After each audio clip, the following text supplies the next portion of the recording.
Once upon a time, there was a young woman named Nandi. Now, Nandi just got a promotion. She was so happy. Finally, she could put her skills and talents to use in her new role. She couldn't wait to get started. But then, she met her new supervisor, Mr. Delimine. He was brilliant, highly skilled, and respected. But he was also very sharp-tongued.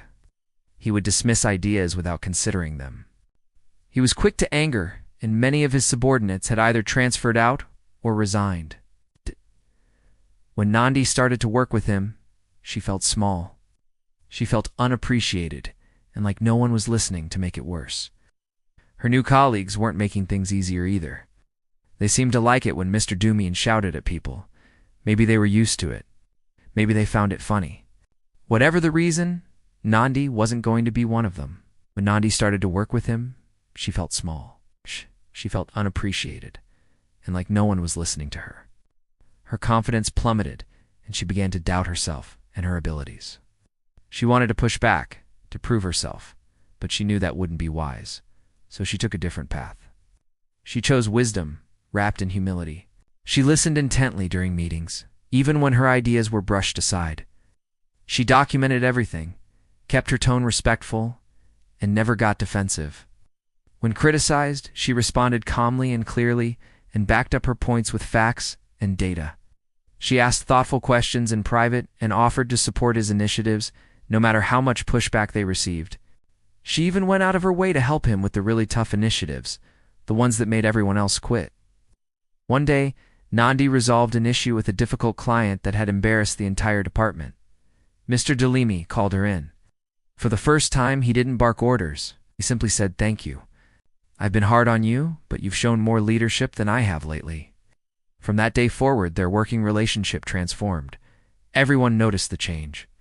They saw how Nandi's quiet strength and resilience had paid off.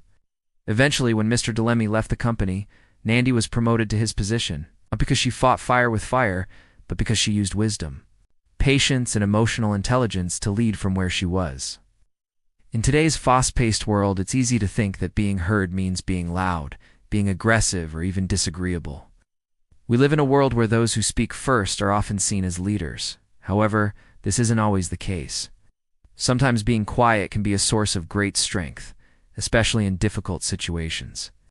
Let us take a moment to appreciate the power of being quiet and how it can help us navigate challenging situations wisely.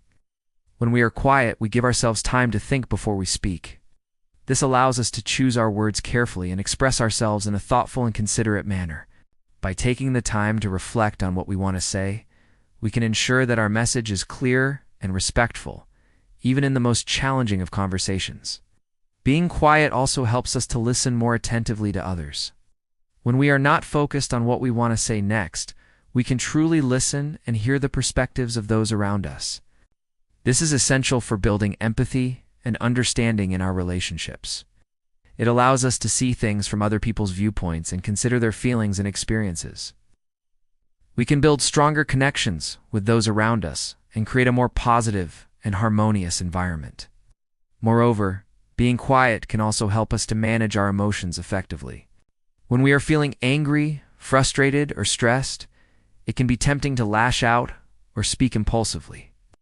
However, by staying quiet, we give ourselves a chance to calm down and respond in a more measured and thoughtful way. This is a powerful tool for conflict resolution, as it allows us to approach difficult conversations with a clear head and a calm demeanor. By managing our emotions effectively, we can create a more positive and productive atmosphere and work towards finding mutually beneficial solutions. However, sometimes being quiet can be misinterpreted. In a culture that values assertiveness and outspokenness, those who are quiet may be seen as shy, unconfident, or even disengaged. This can lead to misunderstandings and misinterpretations of our intentions. It is important to remember that being quiet does not mean that we have nothing to say. It simply means that we are taking the time to consider our words and to listen attentively to others. So the next time you find yourself in a challenging situation, consider the power of being quiet. Take a moment to pause, reflect, and choose your words carefully. Listen attentively to others and manage your emotions effectively. You may be surprised at the positive outcomes that can result from embracing the power of being quiet. If you liked this video, Don't forget to hit the like button and subscribe for more insightful stories and content. And if you'd like to watch another video, click here.